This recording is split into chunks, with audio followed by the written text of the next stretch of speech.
ನಾಗಮಂಗಲ ಪಟ್ಟಣದ ಪುರಸಭೆಯ ಉದ್ಯಾನವನಕ್ಕೆ ನಿಮಗೆಲ್ಲರಿಗೂ ಸ್ವಾಗತ. ಬನ್ನಿ, ನಾಗಮಂಗಲದಲ್ಲಿರುವಂತಹ ಪುರಸಭೆಯ ಈ ಉದ್ಯಾನವನವನ್ನು ನೀವೆಲ್ಲ ನೋಡಿ. ಒಂದು ಶ್ರಮದ ಫಲವಾಗಿ ಇಲ್ಲಿ ಒಂದು ತುಳಸಿ ವನವನ್ನು ಮಾಡಲಾಗಿದೆ.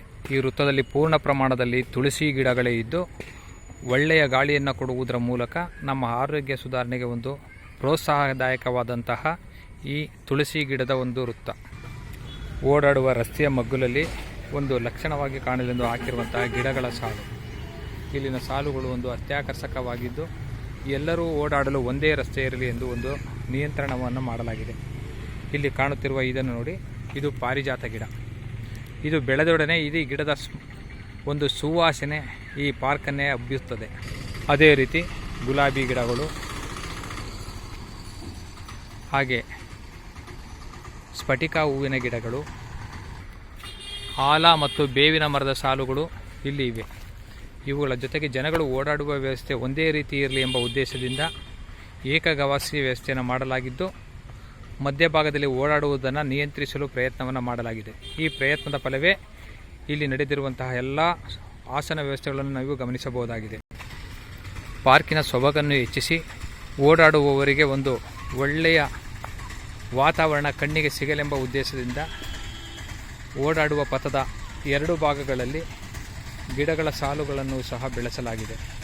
ಇವುಗಳನ್ನು ಬೆಳೆಸಿರುವುದರಿಂದ ಇಲ್ಲಿ ಎಲ್ಲರೂ ಓಡಾಡುವವರಿಗೆ ಒಂದು ಒಳ್ಳೆಯ ವಾತಾವರಣದಲ್ಲಿ ಸುತ್ತಿದಂತಹ ಮತ್ತು ಒಳ್ಳೆಯ ಗಾಳಿ ಸಿಗುವಂತಹ ವಾತಾವರಣ ನಿರ್ಮಾಣವಾಗಿದೆ.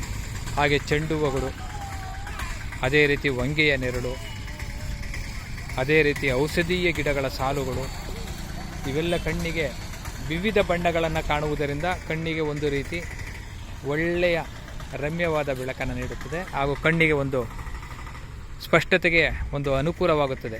ಅದೇ ರೀತಿ ಇಲ್ಲಿದೆ ನೋಡಿ, ಕನಕಾಂಬರ ಗಿಡ. ಇದು ಸಹ ಹೂವನ್ನು ಬಿಡುವಂಥ ಹಂತಕ್ಕೆಯಾಗಿದೆ. ಅದೇ ರೀತಿ ಹೂವಿನ ಗಿಡದ ಸಾಲು, ಹಾಗೆ ದುರಂತ ಗಿಡಗಳು. ಅದೇ ಇಲ್ಲಿ ಓಡಾಡುವ ಪಥದಲ್ಲಿ ಎರೆಕೆಲಗಳಲ್ಲೂ ಸಹ ಗಿಡಗಳನ್ನು ಬೆಳೆಸುವ ಒಂದು ಪ್ರಯತ್ನವನ್ನು ನಾವು ಮಾಡುತ್ತಿದ್ದೇವೆ.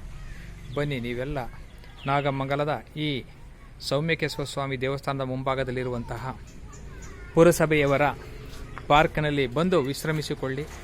ನಿಮಗೆಲ್ಲರಿಗೂ ಸಹ ಒಳ್ಳೆಯ ವಾತಾವರಣ, ಒಳ್ಳೆಯ ಗಾಳಿ, ಮನಸ್ಸಿಗೆ ನೆಮ್ಮದಿಯನ್ನು ಸಿಗುತ್ತದೆ.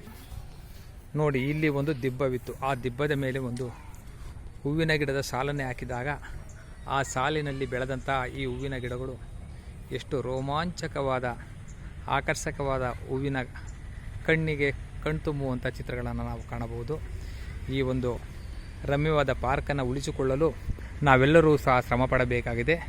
ಬನ್ನಿ, ನೀವೆಲ್ಲ ಬಂದು ಈ ಪಾರ್ಕ್ನಲ್ಲಿ ಒಮ್ಮೆ ಸುತ್ತಾಡಿ ಈ ಪಾರ್ಕಿನ ರಮ್ಯ ಸೌಂದರ್ಯವನ್ನು ಸವಿಯಿರಿ.